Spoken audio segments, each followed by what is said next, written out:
Olá pessoal, primeiro eu gostaria de dizer que o objetivo de criar esse canal foi realmente o resultado de um chamado que eu recebi. Eu não tenho interesse aqui de ficar famoso, de viralizar, de nada disso. Meu objetivo não é nada relacionado a isso, ou de viver disso, né? Minha vida é outra, tenho outras coisas que eu faço, mas eu senti algo muito forte dentro de mim que eu acho que é importante eu dizer para outras pessoas, até porque foi um chamado, uma coisa muito forte que nunca aconteceu comigo e que eu vou contar para vocês no decorrer dessa minha trajetória. Meu objetivo é gravar um vídeo toda semana com temas diferentes, trazendo coisas de exemplos práticos da minha vida que aconteceram, para que isso possa, de certa forma, inspirar vocês, trazer reflexão, trazer conforto. E num tempo onde tantas coisas vêm acontecendo no mundo, a gente vai percebendo que não existe caminhos, não existe maneira de viver sem Deus dentro de nós. O vazio da existência é algo que nos corrói por dentro, tira a nossa esperança, tira a nossa vontade de viver. E talvez você está passando por algo parecido, ou está em dúvida de alguma coisa, ou se você sente algum chamado e não tomou o primeiro passo, talvez eu possa ser esse instrumento. Porque é o que eu estou sendo nesse momento. Eu sou um instrumento é, usado pelo Espírito Santo para passar essa mensagem para vocês.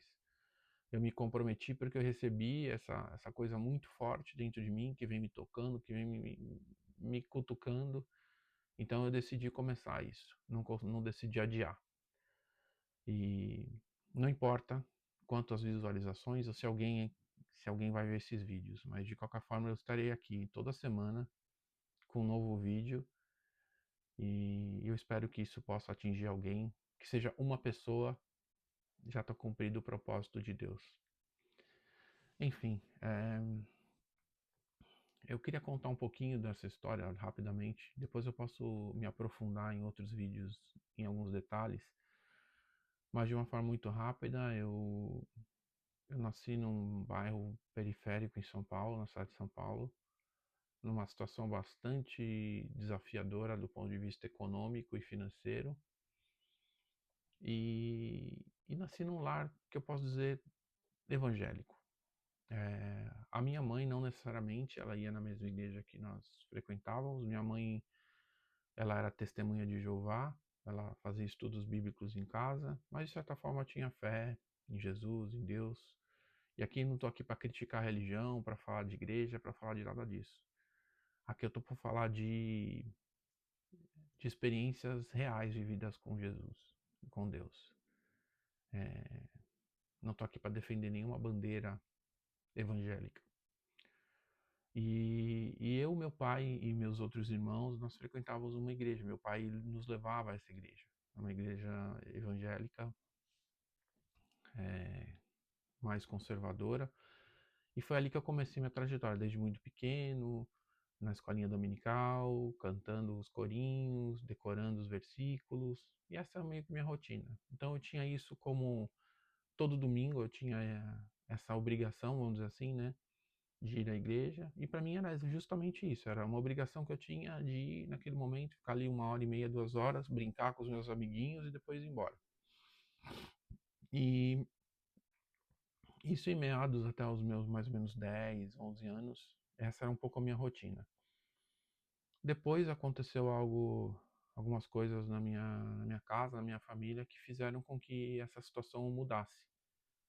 É, e, e aí eu deixei de frequentar a igreja, meu pai também deixou, meu pai foi expulso da igreja, depois eu posso falar um pouco sobre isso, pode ser um outro tema, do porquê aconteceu isso.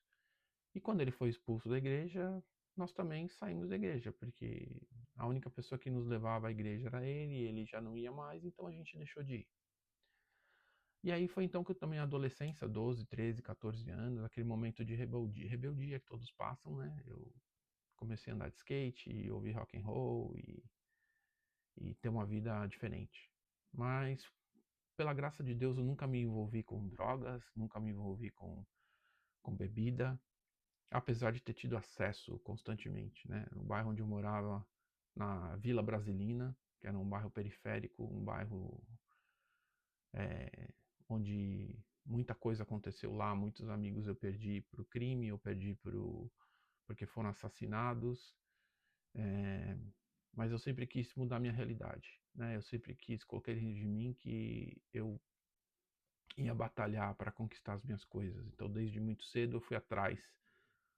Comecei a trabalhar com 13 anos de idade, registrado na carteira, mas aos 12 eu já tinha começado meu primeiro negócio. Eu já empreendia, vendia pipas, né? Quem mora em São Paulo sabe o quanto, ainda mais quem nasceu na década de 70 aí, é, que no meu caso eu nasci em 72, sabe do pipa, como isso era uma febre na década de 80, 90, né? Hoje em dia ainda continua, mas acho que menos. E, e aí abri meu próprio negócio, depois comecei a trabalhar. Enfim, isso durante um bom tempo, eu totalmente longe de Deus, não sentia de vontade nem falta de ter Deus na minha vida, para ser sincero. As coisas foram acontecendo, eu fui crescendo na empresa onde eu trabalhava, depois eu mudei de empresa e quando aos 26 anos eu me casei. A minha esposa engravidou, quando eu tinha 25 anos mais ou menos, e sabendo da gravidez, a gente namorava ainda, a gente ela engravidou antes da gente casar. E quando eu recebi a notícia de que ela, quando ainda era minha namorada, estava grávida, eu fiquei apavorado, né? Eu falei, bom, agora minha vida vai mudar completamente. É, e, e aí decidimos nos casar, né? Eu falei, eu não quero que o meu filho nasça sem um pai. Eu quero que ele tenha um pai, mas eu não tinha 100% certeza de casar naquele momento. Eu não estava preparado para isso, não era algo que eu estava buscando ou idealizava naquele momento para minha vida. Mas nós nos casamos e quando você tem um filho, pelo menos para mim foi assim, talvez para vocês também, parece que ativa alguma coisa dentro de você, uma coisa diferente, uma coisa inexplicável. Parece que você ganha um superpoder. E, e aí eu falei, não, nós precisamos é, nos reconectar com Deus, né? E aí eu tive o primeiro filho, meu filho, ainda assim eu não estava na igreja, mas eu já começava a me interessar um pouco mais. Eu ia eventualmente numa igreja ou outra, mas não tinha uma frequência mais assídua. E aí aí veio meu segundo filho, depois de 3 anos. E quando veio esse meu segundo filho, eu estava num processo de treinamento na empresa onde eu trabalhava em São Paulo, que eu estava sendo preparado para assumir uma posição em algum outro lugar, uma posição gerencial em algum outro lugar. E aí foi quando me convidaram para ir para Belo Horizonte, assumir essa posição. Então, como eu tinha dentro de mim que eu queria crescer profissionalmente, eu queria dar para minha família uma situação diferente da que eu tive, eu estava ali disposto a tudo. Eu trabalhava muito, eu não tinha horário, eu estava o tempo todo disponível. E a empresa, obviamente, identificou isso em mim, essa minha vontade, esse meu compromisso, né?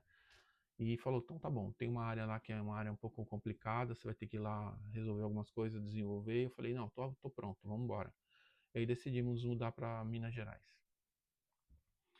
E foi então que nós conhecemos lá um casal de amigos que temos até hoje, pessoas de Deus, pessoas abençoadas que o Senhor colocou na nossa vida, que é o Gilson, a Vanessa, que a gente jamais vai esquecer dessas pessoas, né? Essas pessoas estão gravadas aqui no nosso coração, porque foram pessoas que realmente fizeram uma grande diferença por nós, nos ajudaram, é, e devemos muito a eles. Deus colocou essas pessoas nas nossas vidas por algum propósito. E aí a gente vai. Depois eu posso. Muita coisa que eu tenho para contar para vocês, mas a gente vai vendo como Deus vai desenhando as coisas de uma forma onde você não percebe. Quando você viu, você olha para trás e fala, puxa, era por isso então.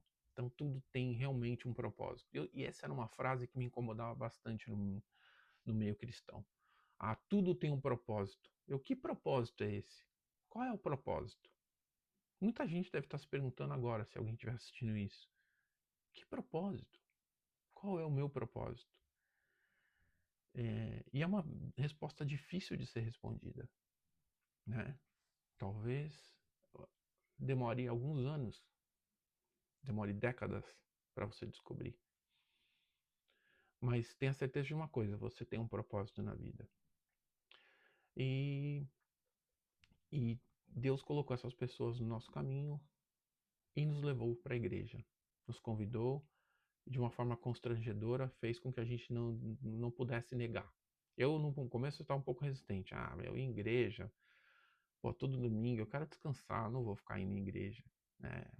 Não vou ficar ouvindo aquelas coisas, sempre a mesma história de que, ah, o cara vai falar uma mensagem lá, vai... Mas enfim, eu acabei indo, né? O meu coração ainda duro, acabei indo, aceitando o convite. E quando eu cheguei lá, era uma igreja muito pequena, uma igreja... Devia ter, sei lá, na sala, sei lá, 100 pessoas, talvez. Pouco mais que isso. E, e o pastor, esse pastor, ele era um ex-gerente de bancos, assim, tinha uma carreira financeira, ele largou tudo para ser pastor. Entendeu esse chamado? E ele tinha uma maneira, uma forma eloquente de falar, e não só eloquente, mas ele falava de dentro do coração. Você via que ele estava trazendo aquilo de dentro dele, que Deus estava usando ele de uma maneira diferente. E aquilo entrou em mim de uma forma muito forte. E aí assim, o primeiro sermão lá, eu fiquei bastante impactado. E aí eu falei, tá, beleza, vamos dar uma chance. E os meus filhos adoraram de estar lá também, de estar na igreja, de estar com as crianças. Falei, que bom, eu vou fazer isso por eles. Ainda pensando, vou fazer isso para eles, para quem encaminham eles, porque é bom para eles. Deus é bom de qualquer forma, mas para mim acho que não é a questão, não preciso disso. E aí eu comecei a frequentar com regularidade essa igreja. E isso foi cada vez mais me tocando, me aprofundando, trazendo mensagens, trazendo coisas importantes no meu coração, trazendo reflexões sobre o meu estilo de vida, sobre meus hábitos, sobre as coisas que eu falava, sobre as coisas que eu proferia.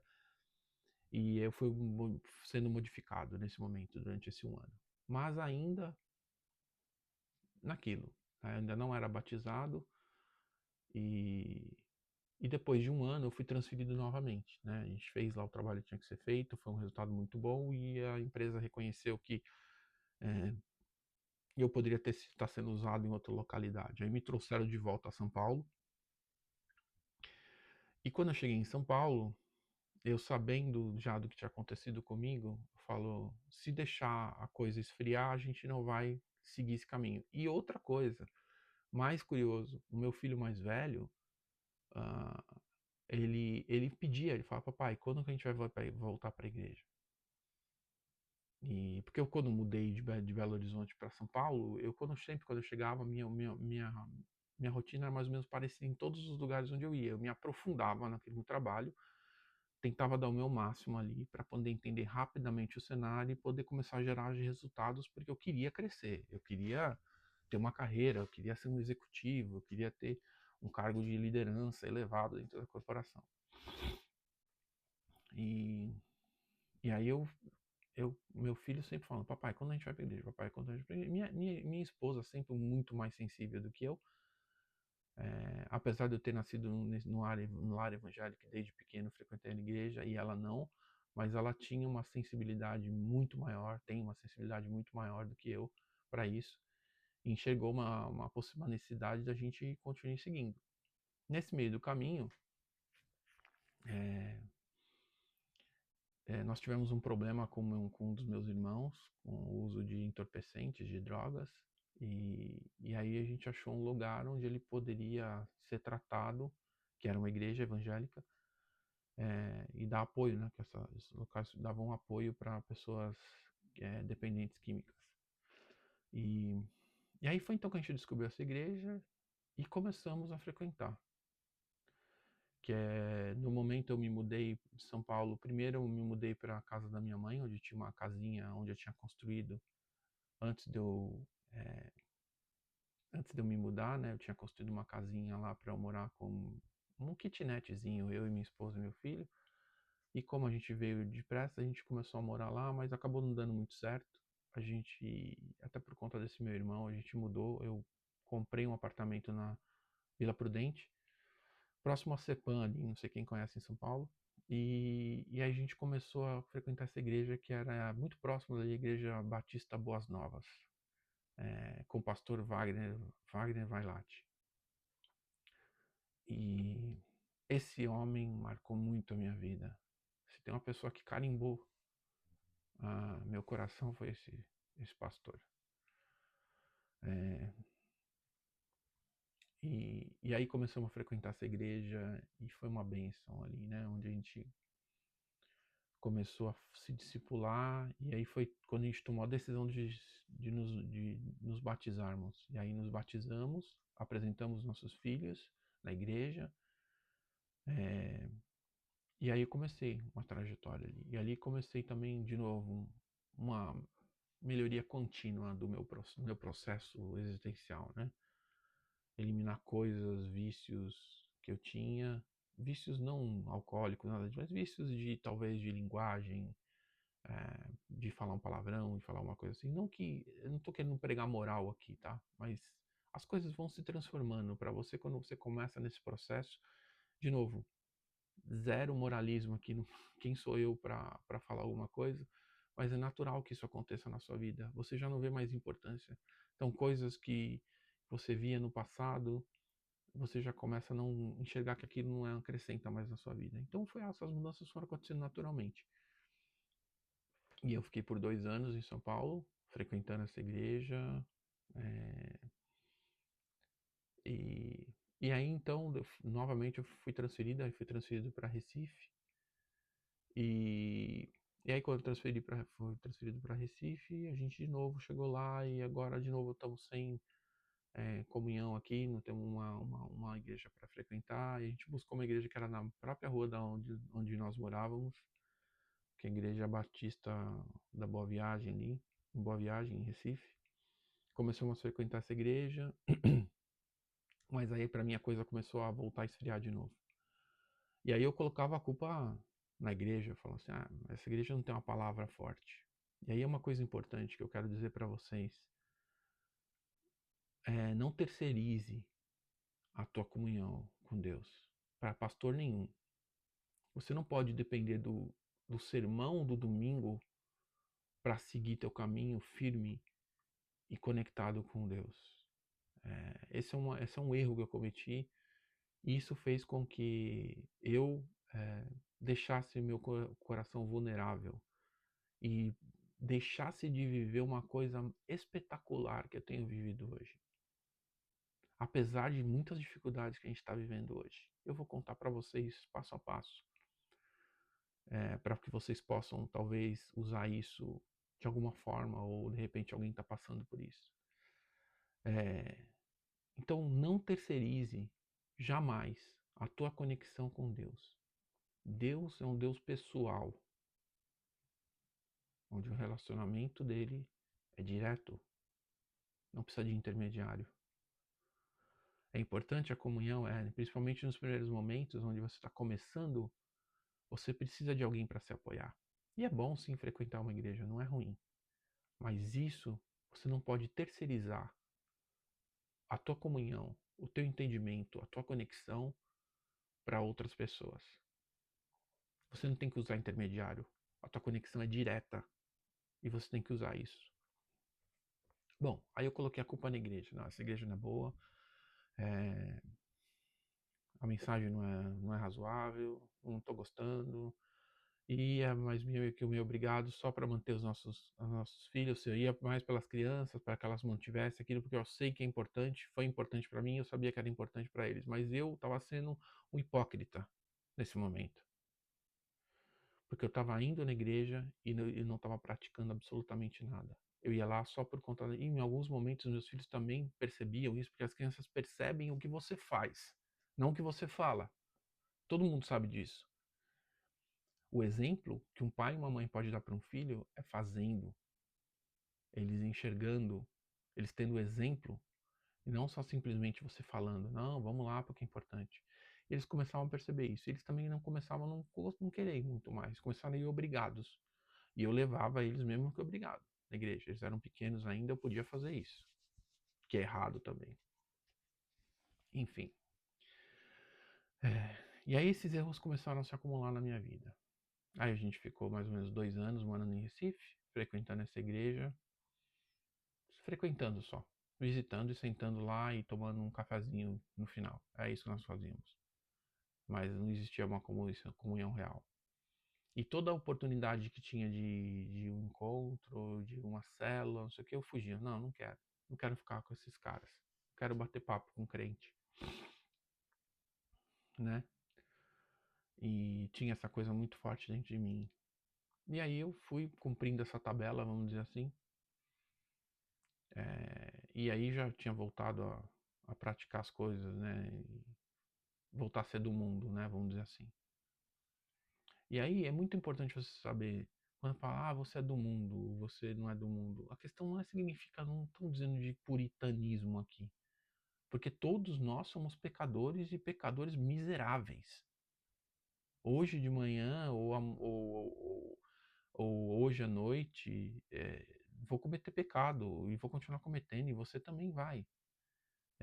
Porque é a nossa natureza. A nossa natureza é uma natureza pecaminosa. Todo mundo sabe disso. Nós estamos o tempo todo pensando mal, fazendo alguma coisa que não deveria estar fazendo. Por isso que a nossa conexão tem que ser constante e direta a todo momento, para evitar que a gente continue nesse círculo vicioso de destruição. Bom, depois disso eu me desviei completamente de Deus. Aí novamente eu me mudei. Aí eu fui para Curitiba. Morei em Curitiba por 2 anos. Voltei para Recife de novo depois de 2 anos. Não, em Curitiba eu voltei, desculpa, voltei também a frequentar uma igreja lá, mas sempre naquela pegada de frequentar a igreja. Só isso. Por causa dos meus filhos, de novo, obrigando eles aí. E aí lá eu frequentei a primeira igreja batista em Curitiba. Fiquei por um tempo. Uma igreja boa também, um pastor, o pastor com uma palavra muito poderosa também, uma pessoa inspirada por Deus, mas de novo, dependendo da mensagem do outro para me alimentar. Ou seja, eu estava sempre em busca de migalha e não de comer o filé mignon. Comer o filé mignon é você criar uma conexão direta com Deus. E nesse meio tempo eu ficava me batendo. As frases que eu odiava ouvir. Deus falou comigo. Porque para mim tinha claro de que aquilo era uma invenção cristã, evangélica, seja lá o que for, de que como assim que a pessoa diz que Deus falou comigo? Deus não fala com ninguém. Eu li um versículo, Deus falou, tá, você abriu um versículo lá e aleatoriamente e a Bíblia tem coisas lá que são inexplicáveis e tudo que está na Bíblia, o conteúdo da Bíblia é bom. Nada que você vai abrir na Bíblia e vai falar assim, não, isso aqui é ruim. Não é ruim. Claro que não. Mas a questão não é essa. A questão é a conexão com Deus e Deus falar com você depende de algumas coisas. Isso varia de pessoa para pessoa. E para mim, recentemente foi diferente. E eu vou falar disso depois.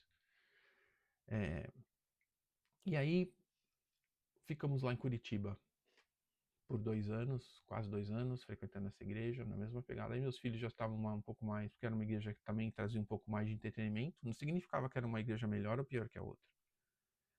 Eles só se sentiam melhor porque eles brincavam mais, tinham mais atividades e tal. A criança gosta disso. E aí a gente ia porque eles gostavam também. Aí tinha acampamento, não sei o que e tal, e ficou aquilo. Bom, saímos de Curitiba e voltamos para Recife novamente. Quando voltamos para Recife, na segunda vez que voltamos, depois moramos em um bairro diferente.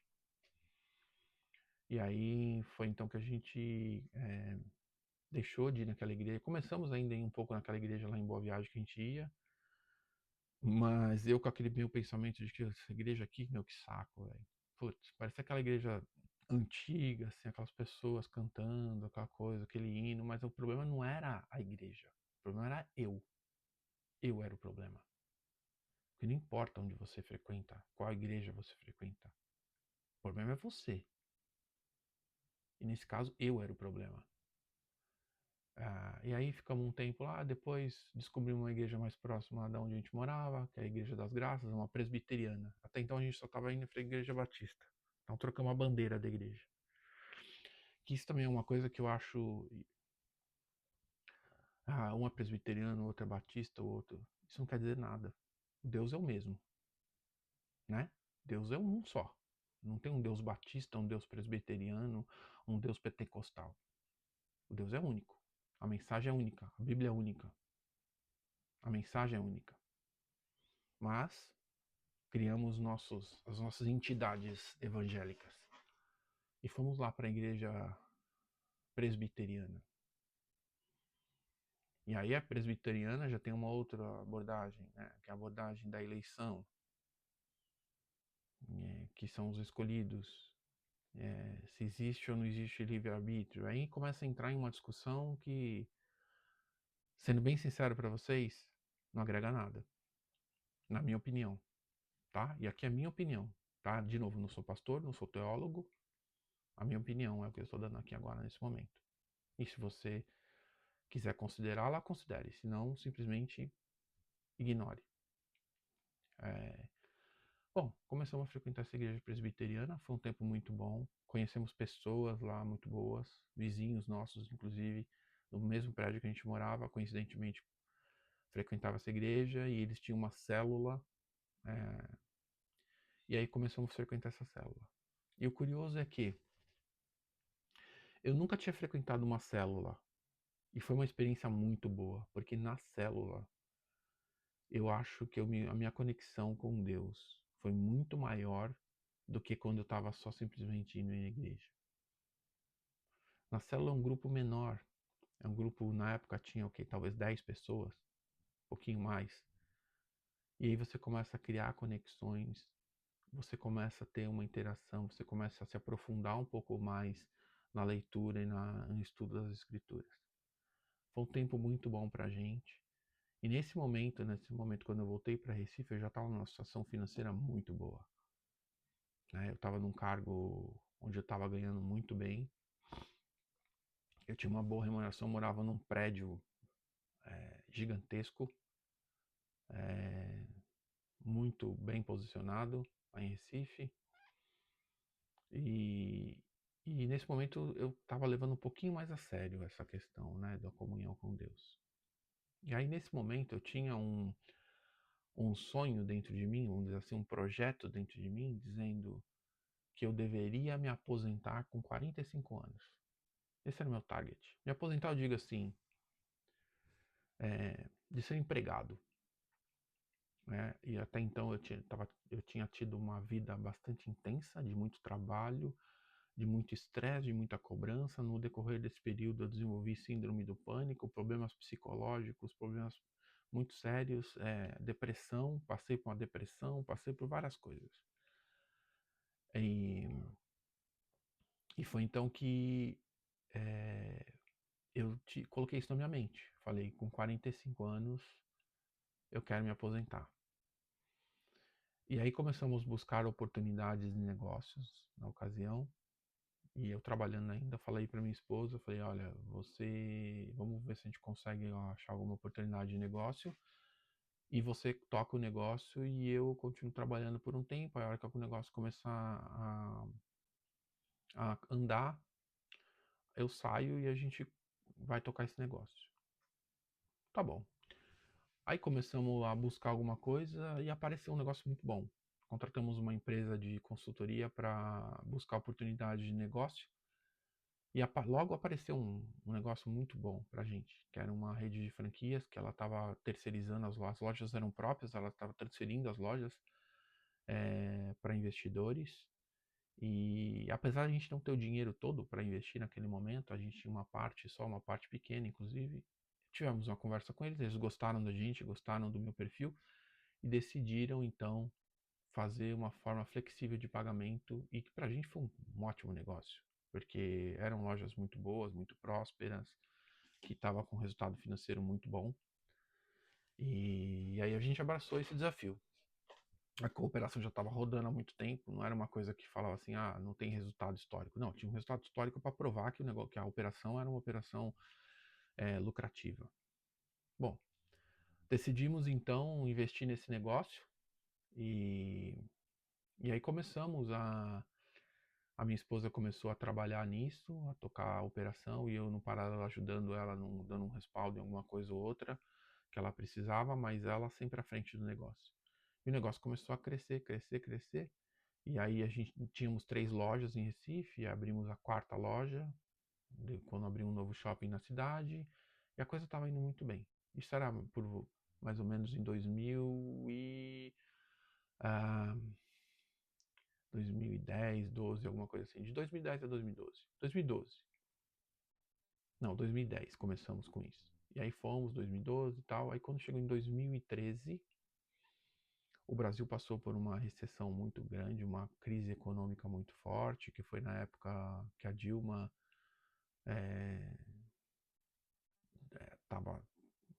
não estava performando muito bem no governo e uma série de coisas acontecendo. Enfim, de novo, não entrar em caso político aqui, que não é minha praia, eu não entro mais nesse tipo de discussão. Aliás, esse vai ser um tema que eu também vou falar. Enfim, o Brasil estava passando por um cenário econômico muito difícil. E foi então que decidimos não, começamos a sofrer um pouco com o impacto, porque era no segmento de vestuário e a coisa começou a cair, quer dizer, uma operação que era super rentável começou a cair, a gente via as lojas no shopping, acho que isso foi um fenômeno que aconteceu no Brasil inteiro, lojas fechando para tudo quanto é lado, porque o cenário começou a ficar insustentável, e a gente vendo aquilo definhar, e aí a gente já devendo, tendo dívidas em banco, porque a gente buscou capital de giro, começou a coisa não fechar mais a conta, e como a gente não tinha um capital para comprar a loja, a gente se alavancou em algum momento. E aí quando começou a coisa a cair muito, a gente priorizou, obviamente, pagar o fornecedor e pagar os funcionários e começamos a deixar de pagar imposto. Então ficamos devendo imposto também.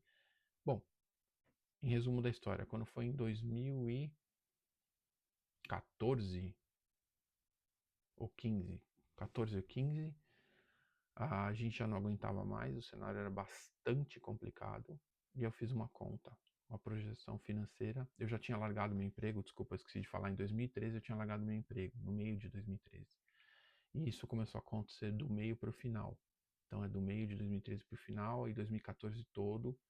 Aí quando foi no final de 2014, eu já tinha feito algumas projeções e eu cheguei e sentei com a minha esposa e falei, olha, se a gente continuar com isso, a gente vai perder tudo que a gente conquistou, até o nosso apartamento. A gente vai ter dinheiro para pagar a comida. E aí quando foi aquele desespero muito grande. E quando você toma uma rasteira, principalmente financeira, é difícil. É difícil. E a gente estava com aquele grupo, a gente se apoiando naquele grupo, e foi muito importante naquele momento esse grupo para apoiar, para nos acolher, porque o cenário era catastrófico. Eu já tinha saído do meu emprego, já estava fora do mercado há 2 anos, e a gente sabe que a dinâmica do mercado é muito difícil. Quando você fica 2 anos fora do mercado, você já praticamente está fora, né? Quem trabalha em empresa ou quem é executivo sabe muito bem do que eu estou falando. E aí nós decidimos marcar uma reunião com os donos da franquia e expor a situação para eles.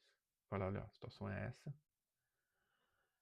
E a nossa oferta era, peguem as lojas, vocês não me deem nada, vocês só assumem as dívidas. Ou seja, todo o trabalho, todo o investimento, tudo que a gente tinha colocado, a gente perdeu. A gente só queria não perder nosso apartamento.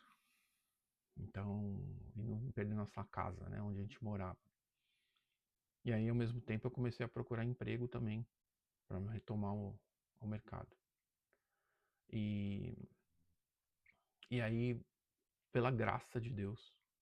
E aí, pela graça de Deus, eles aceitaram a proposta de pegar esse negócio, porque para eles era bom também.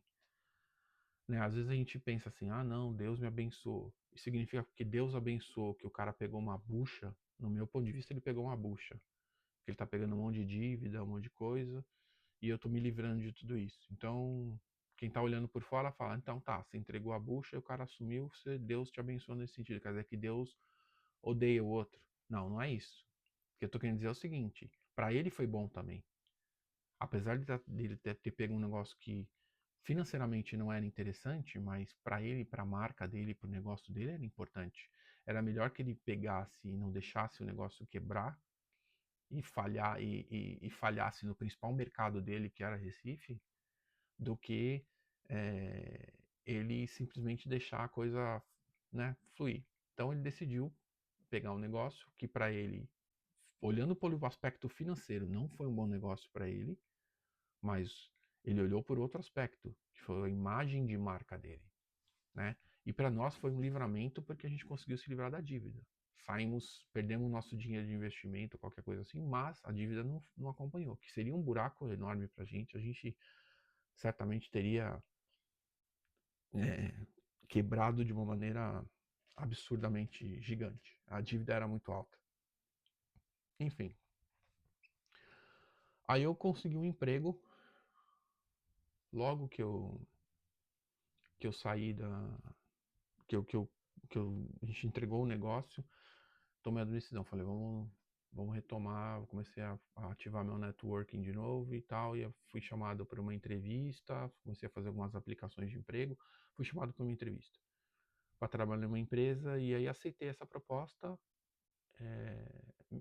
mas antes disso, eu fiz uma entrevista primeira com uma pessoa, porque assim, era uma empresa, mas ela era como se fosse uma joint venture com uma outra empresa, ou seja, essa empresa representava marcas de uma outra empresa. Então, existia o diretor de vendas dessa empresa, que era a empresa pelo qual eu recebia meu salário e eu era contratado, mas também tinha outra pessoa da joint venture que essa empresa tinha que prestar contas e eu tinha que fazer entrevista com esse também. Então, fiz com o primeiro falou assim, eu gostei da entrevista, tá ok, vamos marcar com outra pessoa, com outro também para você entrevistar. E ele, inclusive, está em Recife, no hotel, ele vai te ligar para marcar a entrevista. Então eu vou conversar com ele, se ele concordar se ele gostar do teu perfil também, a gente marca uma entrevista e aí depois a gente fala sobre os próximos passos. Eu terminei essa entrevista, era uma entrevista por Skype, porque ele estava em São Paulo, o diretor dessa empresa.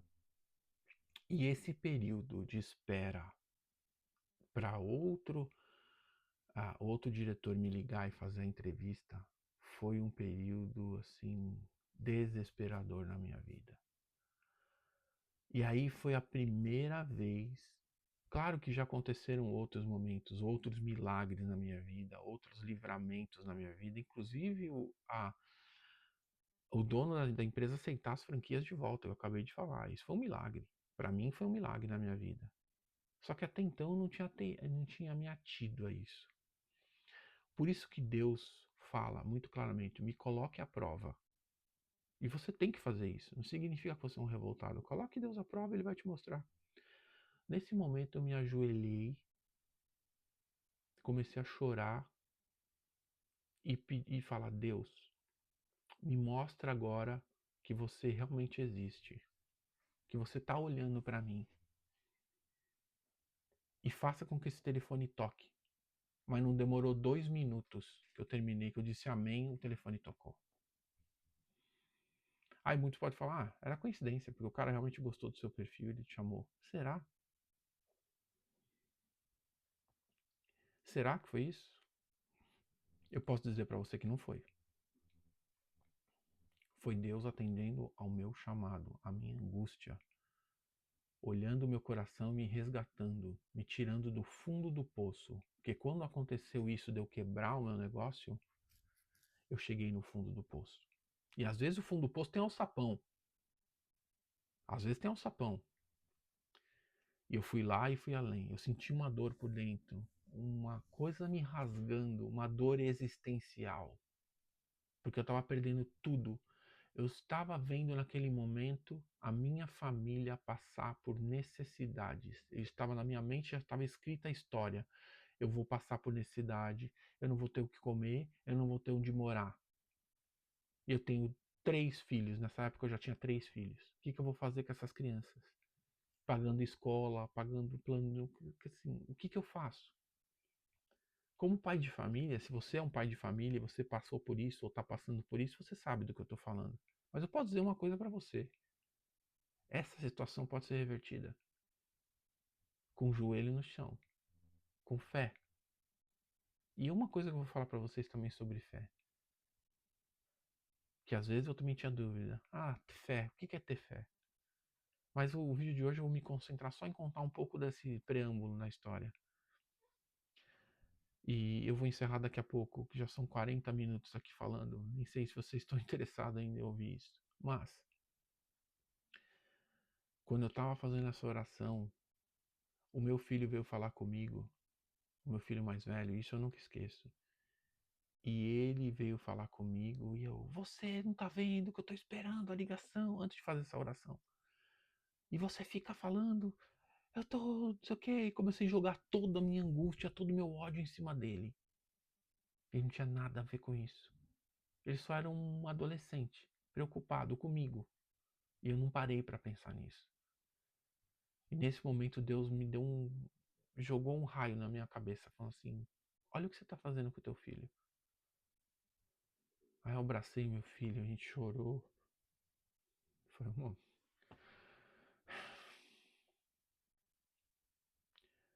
foi um momento tão bom, tão gostoso ali, onde eu pedi perdão para ele do que eu tinha acabado de fazer. Porque isso é uma coisa também. A gente faz as coisas, a gente machuca pessoas e a gente não pede perdão. A gente não reconhece. Isso foi uma lição para mim. A minha vida estava numa situação meteórica. E posso dizer para você, tudo é efêmero na vida. Não significa que se você continuar crescendo, você vai continuar crescendo. E crescendo você pode falar o que for, crescer financeiramente. Ou continuar, eu continuo crescendo, continuo ganhando dinheiro. Ok. Mas o que te falta? O que te falta aqui dentro? O que está te completando? Em algum momento você vai sentir falta disso.